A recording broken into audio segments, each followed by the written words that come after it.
Adam 12. Adam 12. Cop Talk America's on the air. Copy. Put me 10-6. I'm tuning into Cop Talk America. Welcome to Cop Talk America, where police discuss the job, answer questions, and respond to law enforcement hot topics around our great nation. With over 100 years combined law enforcement experience, here's your host. Welcome to another episode of Cop Talk America, where we only care about the truth, not your feelings. And we're going to start out one. Evidently, we got some feelings hurt here. Evidently, according to the article we're reading off of Fox News, a county in Oregon just paid out a $100,000 settlement because an employee was so upset and disgruntled with a Blue Lives Matter flag. And she didn't like the treatment when she expressed her dismay to the flag. She didn't like the treatment of her fellow workers. She ended up suing for originally $420,000. They settled for $100,000, and she had to be moved out of that department. So, once again, we care about the truth and not her feelings, but evidently this county in Oregon cares more about the feelings and common sense. And this is just one issue we've brought up here 100 times. You have these administrations, whether it be government, whether it be private industry, and they're ballless. You know, this person wants to hoot and holler and scream and carry on and says that the Blue Lives Matter flag offended her because it went against Black Lives Matter. And instead of just telling this woman to get a life and maybe a different job, she ends up getting $100,000 instead. So, well, she went past that. She got pictures of people who had been killed by the police and put them up at her workstation. And that's when they asked her to take those down. And her response was, well, they only put this flag up in order to minimize or diminish Black Lives Matter and yada, yada, yada. And again, I mean, if an administration would simply look at this and say, I guess we'll see you in court. Right. Because we're not going to settle with you. We're not going to sit here and decide. But again, as Jerry said earlier in a previous episode, as soon as you get attorneys involved, it screws everything up. Common sense and everything else goes away, and we're just going to be. And what I also like is she loses this job. However, she can apply for any other job within that county. And I'm like, oh, wow. Yeah, wouldn't you like her coming to your department? Oh, wouldn't that be awesome? And I have no problem with her having what she believes, and she can express those when she's not at work. And if they wanted to turn around and say to the other individual, you can't have the Blue Lives Matter flag up because we don't elect political flags or paraphernalia be posted up, fine. Just be consistent. But to pay out $100,000? Yeah, not worth $100,000. No. Well, Jeff, you got to remember, like you said, she could have her own opinion, but one of her bases on her lawsuit was the fact that everybody else in the office had an opinion about her opinion, and that's what she didn't like, is because they all said something against her because she thought that flag was a no-no. And so now everybody else talked about her, and so now I'm offended because they don't like my opinion.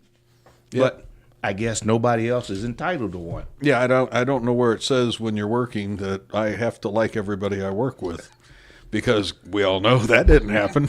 Yes, we do. Speaking of flags, also was a town out in California that just had a big stink because they redesigned the logo on the side of their squad cars, and they used it, unbelievable, they used an American flag, and some people found that offensive. Did some research on this, and this is like many things. It was just an extremely small group of eccentric kooks that wanted to make a stink about something, and unfortunately, they get credence, they get attention, and that's exactly what they want. Some of the comments that the people that didn't like the flag, they said it creates nationalism. Okay, well, so I'd say more patriotism. Another guy didn't think that the car should say police. I'm not sure what it should say if it doesn't say police. I don't say fire department, say Red Cross. I'm not sure. But it's just, once again, we're throwing common sense out the window. The city council, they agreed to keep the logo, and overwhelming support to keep the logo from the citizens, and they got support from all around the country. Then this is, once again, why we even give these people that are trying to get their 15 minutes of fame with such ridiculous and moronic ideas, Why we give them their 15 minutes of fame is beyond me. This shouldn't even been national news. And it'd be nice if the mayor of Laguna Beach, California, when they get these complaints on this new seal on the side of the police car, just tell these people to go pound sand. Go move somewhere else. We don't need you here. We don't even like you. Go away. And again, how many complaints? Very few. Yeah. They said it was over 95% in support of this flag. So why are we even giving these people the time of day? I'm fascinated by our overreaction to everything that happens on social media. I mean, it's just getting to the point where someone says something and the next thing you know, they're like, well, there's a whole bunch of people upset by this. And I'm like, okay, hold up there, Charlie. There's one person who sent you an email or a Facebook thing or whatever. Well, maybe you got two, but you're a town of several 100,000. And the last time I checked, it's a democracy and you made a decision what you're putting on the car and there wasn't a vote on it. Get over it. Well, there's also a university out in California I saw the other day that was they're looking at doing away with their mascot, which is the old mining guy with the big Festus hat, and he's double-fisted. You know who I'm talking about? 49er? Yeah, the 49er guy. He's got a name, something Sam or whatever. Yosemite Sam. Yeah, well, they're trying to take him off as the mascot because apparently he was very negative towards American Indians back during the 1800s when the gold rush was going on. So that poor guy's getting banished from the campus up there. Nothing against American Indians, but they had the gold for hundreds and hundreds of years and never bothered to dig it out of the ground. So let's not piss and moan when some white guy comes along and decides to make money off of it. Especially Yosemite Sam. I didn't think he was a bad guy when I seen him out there on the football field dancing around, but apparently he did cause some problems during the 1800s. But anyway, there's some movement going on out there at this university where he's getting taken off the football field too. Well, he didn't like Bugs Bunny, so he was very racist, I guess, against the rabbit population. I guess my whole point here is that things that go out in California, I think it happens across the country. I shouldn't just say California, but some, like you said, somebody's got to stand up to some of this radicalism. And, if you're going to sue me for $472,000, I'm going to sue you for $1 million for wasting my time here and counteract on these lawsuits so we can just take the money out of this and get some people to use some common sense when it comes to this. And back to the lady that was got the $100,000 for the Blue Lives Matter flag. I would think there would have to be a county board approval of this somehow. Someone had to be taking a look at this and saying, what are we doing here? Well, Jerry, all they wanted to do was hush and sweep it under the rug and let it be gone. As a taxpayer out there, I'd be livid about this, but I'm sure it was all about finances, and we're going to save ourselves $372,000 here if we just settle for $100,000 was probably how it all worked out. Right, because she wanted 420, and we're only giving her 100, so we saved 300. We saved you taxpayers $100,000 or $300,000 there. Yeah. If we're buying a house, that's a good deal. But when we're paying some self-righteous kook, that's not a good deal. Yeah. I call that city math here at our jurisdiction. We call that city math. Yes, indeed. These numbers, but anyway. But the problem is gone. Unless she gets another job with the county. I don't feel so bad about my 3% raise then if we're giving that kind of money away. What else you got for us, Dave? Well, what about the Minneapolis mayor? He wants to get rid of warrior mindset training for the Minneapolis, Minnesota Police Department. And what are we going to replace that with? I guess kinder and gentler. We're supposed to be, I don't know if we want to walk around in unicorn costumes and just have rainbows and unicorns flying out of our ass all the time, or what we're supposed to do. Well, apparently Yosemite Sam's looking for a job. Maybe he can go to that might be a good place for him to go. I don't know if maybe he won't be so offensive up in Minneapolis. Well, I don't know. I think this Minneapolis mayor, he's going to get offended by about anybody like Yosemite Sam. That's for sure. Did a little bit of research on this guy, Jacob Frye. He's part of the Democratic Farmers Labor Party, which I guess is a little different than the Democratic Party. It's a Minnesota thing. But his claim to fame, he's been a community organizer, and he's also an attorney. Now, a community organizer and an attorney. Now, community organizing is a great thing, and I know people that do it, including my wife. And you do it as a volunteer normally. You don't do it so you can make a bunch of money at it. So why do we need attorneys involved in community organizing. And it just goes to show this guy's never really had a real job. And an attorney as a community organizer is just a really fancy way to cover this up. Is we're going to try to find as many people that want to be victims as we can, and we're going to file lawsuits, and I'm going to get all this attention and then empower myself. And it's worked for him because now he's the mayor of Minneapolis. He's supported a lot of different things, but one thing that kind of got me that he's in support of is he wants to get rid of single-family home zoning in Minneapolis and wants to replace it with like apartment buildings. And he thinks that somehow that would help with segregation issues and would help with the minority population in the inner city. Now, I thought we'd already tried this in our history. It was called projects, and those didn't pan out so well. But this guy evidently wants to go back to some kind of similar idea with multifamily unit housing instead of single-family homes. And like I say, just an extremely liberal guy. But back to the original thing, he wants to ban this warrior training. Well, and he's using an example where it wasn't Minneapolis, a suburb of Minneapolis, a police officer shot a black male during a traffic stop that was armed with a gun in, I believe it was St. Anthony, Minnesota. And that was on Facebook Live, and I kind of remember when that came out, and the officer got charged, and he was exonerated of any wrongdoing. You know, there's a lot of ways you can take this as far as wanting to change this training, this mindset, but at the end of the day, the warrior training mindset is what you need as a police officer to survive. Now, if we want to change the uses of deadly force and this and that, there's other things we can do. And I think one thing you see a lot of uses of deadly force that departments are using. Our department, I'm not aware of us ever shooting an unarmed person, period, that I can think of.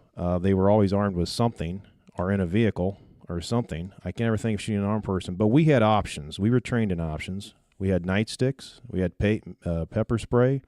We had tasers. We had all these other things. But, Dave, you're overlooking one important factor, though. Even though we were trained with all those other items and things to use, you had to have the warrior mindset in order to use them or to even think about using them. A warrior mindset is nothing more than you being aware and knowing your capabilities. That's all it is. Because in the last 30 years that I worked, the warrior mindset that I have has kept me out of a lot of fights, have kept me out of a lot of bad situations.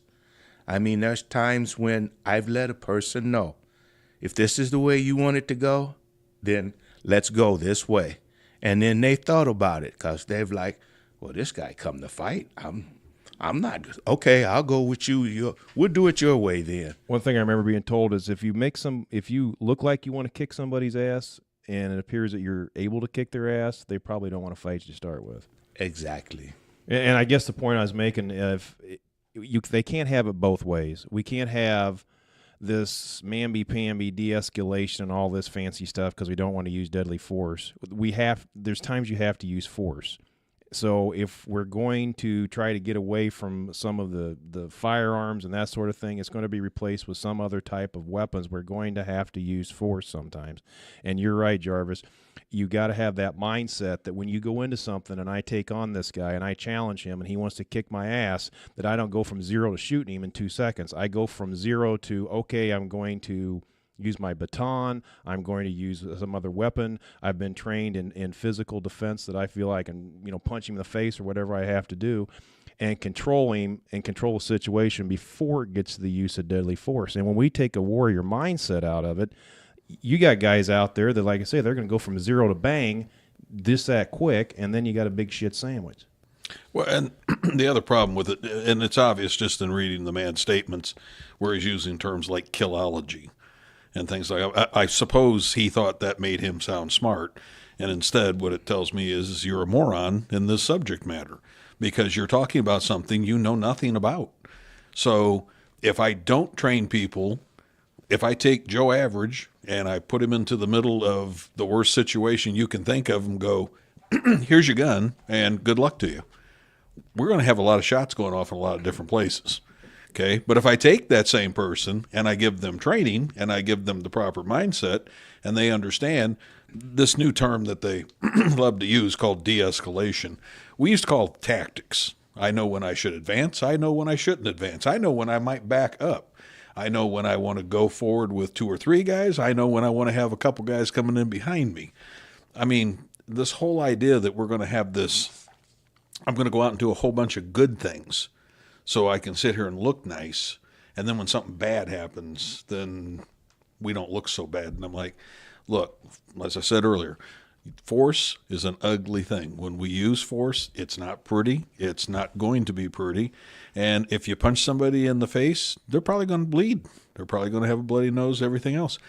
But if you turn around and you take somebody and you don't give them any training, and then you send them out into the middle of the night into bad places in Minneapolis where this mayor would never go in the middle of the night, and not without armed people that are trained, then bad things are going to happen. So the foolishness of the man's statements, just the first off, okay, we won't call it warrior mindset. We'll call it gunfighting. Well, I bet he'd like that better. Yeah. You know, and if, well, we can't call it gunfighting. So, you know, okay, it's a term, it's a word. We're trying to teach people through scenario-based training how to make these decisions in a very, very compressed distance of time and make the right decisions. Sometimes we don't.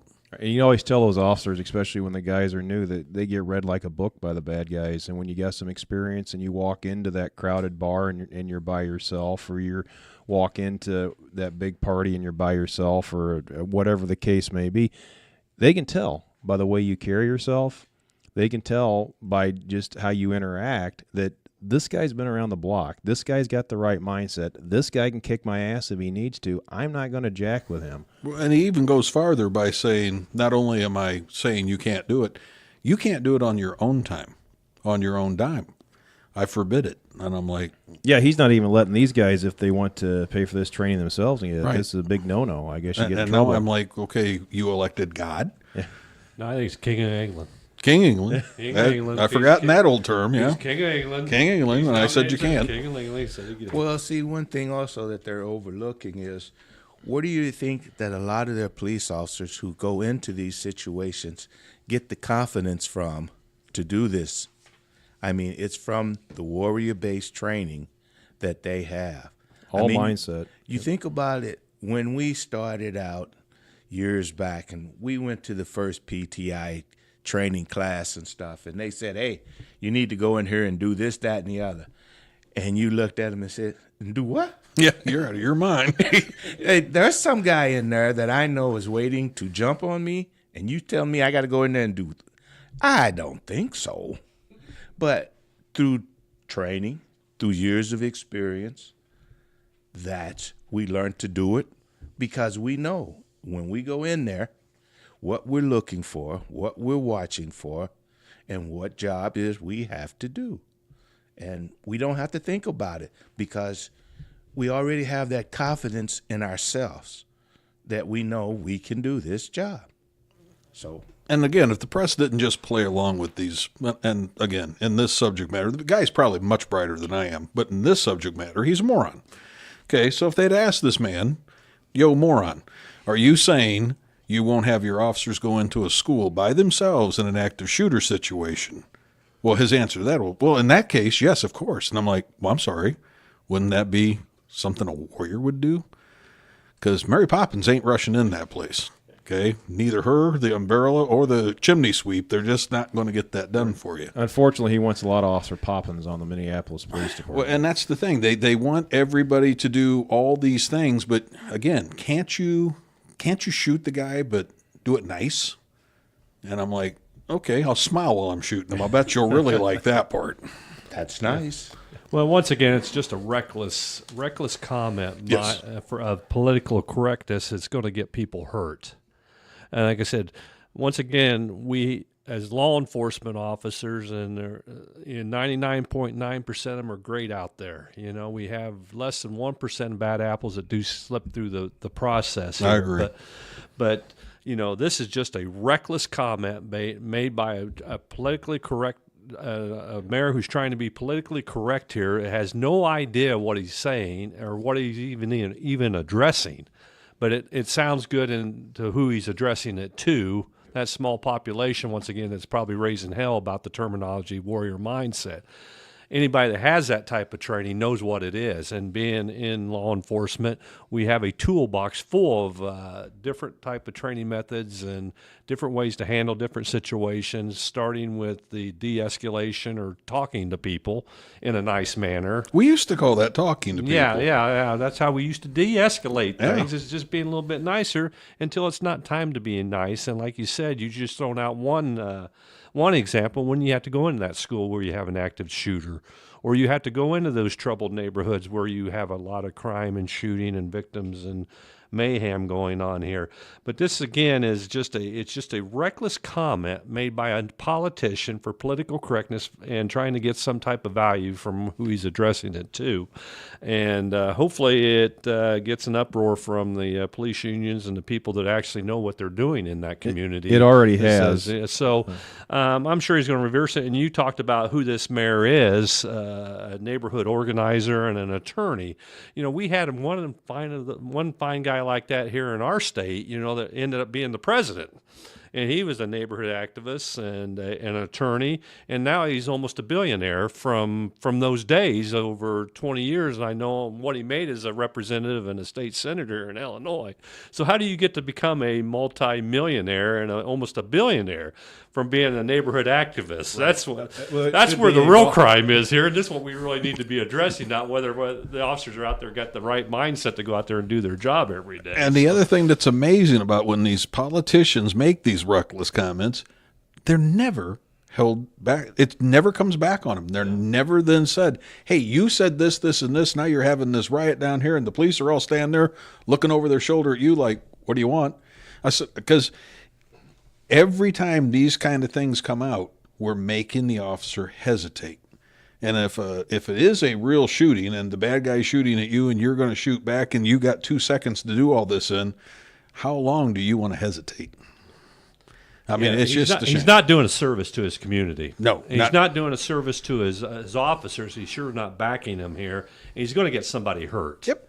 And they're going to have to be dealing with that. And like I said, it's just completely reckless. But anyway, I think all he's looking at getting is how many likes he can get on Facebook from this comment. And I don't know what that is. So someone from Minneapolis can tell if it's a successful comment or not by how many likes he gets and what that number is. If it's 100, people that call on and say, that's great that he's doing that. I'd like to know what that is. But I can't believe there's that many people on board with this. But good luck to you officers out there, and be safe up there with, with what you're dealing with. But it's happening across this country, and all you can do is just stick to your what's right and our training and how we go home every night. And that's the main goal of any police agency. So don't get too discouraged by your leadership up there. And if I can say one thing, all of you all out there that's training, keep the warrior mindset. Because one thing of a true warrior, he always looked for a way not to go into war. Very valid point. On a better note for this story, the union is taking him, challenging him on this. According to an article, they've teamed up with a organization, and they're going to offer free warrior-style training to any officer that wants it. I'm sure you'd have to do it off-duty, but at least the union is stepping up and saying something about this. And Jerry hit the nail on the head with this past president you brought up, and this guy's no different. At the end of the day, I don't know how much some of these folks really care about the community, because they're more concerned about empowering themselves and padding their bank account, and it's pretty successful for many of them, unfortunately. Well, and they did a study before he ever uttered one word, and they said you're going to get great coverage out of this, and it's going to go nationwide, and they're going to learn your name. And that's exactly what happened. Yep. And it won't be the name I called him, but it'll be other names. Well, they got a representative from that same area up there in this article, too, that's done the same thing on her level of being a U.S. House of Representatives. She makes off-the-wall comments and and causes controversy about every other month, it seems like, or every other week. Yeah, I forgot about her. Yeah, but that's where she's from, is his district. So that's who he's catering to, and hopefully it's just a small population that falls for this nonsense. But he is not doing a service to his community by making these type of comments and handcuffing his police department by doing it. And to continue as a politician to fuel the fire of the hatred of a small, and it's a very small portion of the public against the police, but it's always the thing that they lead with in the national broadcast papers, you name it. And they just keep adding fuel to it. And I'm like, that's not what a leader does. That's not what a person who truly is worried about his community doesn't do. And Jerry's right. I mean, this man is not serving his community. Leave the officers out of it. The community as a whole, he's just not helping anybody with anything. You look at these cities like Minneapolis, though, where you have an extremely liberal politicians that are in charge, and every one of them is either circling a drain or the toilet's already been flushed. I don't know how much they really care about their community. They care about themselves and their own cronies and empowering themselves at the end of the day. And like I said, it's just a small fraction of the population that falls for it until, the people that know the difference between right and wrong and what they need in their community and start standing up and counteracting some of this nonsense. It's just going to get worse. I mean, it's a nationwide problem when they allow this stuff to happen. Because no one wants to get in a controversy with it, but that's just plumb stupid to sit there and say we're not going to offer good training, which has been on the books for years, and then turn around and tell your officers that we're not going to provide this training anymore because I don't like the terminology. That's what it amounts to. It's the terminology of warrior mindset. He probably has no idea what it is. None whatsoever. As I said, he's talking about a subject he knows nothing about. Yeah. When I go back in my career, the early 70s, the number of officers that were being killed and the number of citizens that were getting shot compared to what goes on today, other than the news media trying to make everybody believe this happens all the time, shootings from police officers are way down, and the number of individuals shot that are not armed, that's down too. And the majority of people we shoot, this might be earth-shaking news, but they're neither brown nor black. So, but again, that's not going to fit my story, so we can't print that. Yeah, that's completely out of the narrative. We can't. We'll put that in section B on the back side, right underneath the homes that are for sale. It's not going to be front page. And those statistics come from the Justice Department under President Obama. Don't tell people that; it screws up the whole platform. I understand. Yeah. And what's really concerning is that, without this type of training or one of these tools of training, I like to refer it to, when we hire the best educated officers out there that we didn't have 20 years ago. I mean, you got guys from across the men and women across the spectrum that maybe just with a high school diploma or whatever, in law enforcement. Now we're hiring young adults who come right out of college. They're very well educated, mostly smart guys and all this, but some of them do not have the work ethic, or they don't have that warrior mindset, thinking the whole world is rosy. And so the predicament, if you don't provide this type of training to them, you're sending them into a losing situation is what you're doing. You're setting them up for failure if you don't tell them how the real world works. And unfortunately, then when they do get on the job and they go see the real world, within several months of seeing the real world, they also see the other side of the door because they're like, this is not for me. Exactly. I am leaving. And take the scenario you just described. You send him turns into a violent situation, and they don't have any training, like I said earlier, and now they're scared, and they panic, and they know they got a gun, and they know it goes bang, and the next thing you know, they are shooting an unarmed person or someone that they may have been able to get into custody by some other means. And we've seen a lot of officers that have been provided with this type of training that still become, they fail. I mean, it's just not their makeup, and that's understandable. I mean, it's right, because working for a large department or medium-sized department is not for everyone, because, we've had officers on the job, not saying that they're afraid or scared or anything like that, but they've come And, we've had them where they'd work a week and they say, I got to go back to my small department because you all do more in a day than I do in a whole month at my old department. And, that's a reality wake up is, we're not herding cow. Well, yeah, I've heard cows, but we're not doing the little small stuff that is done in little small rural areas.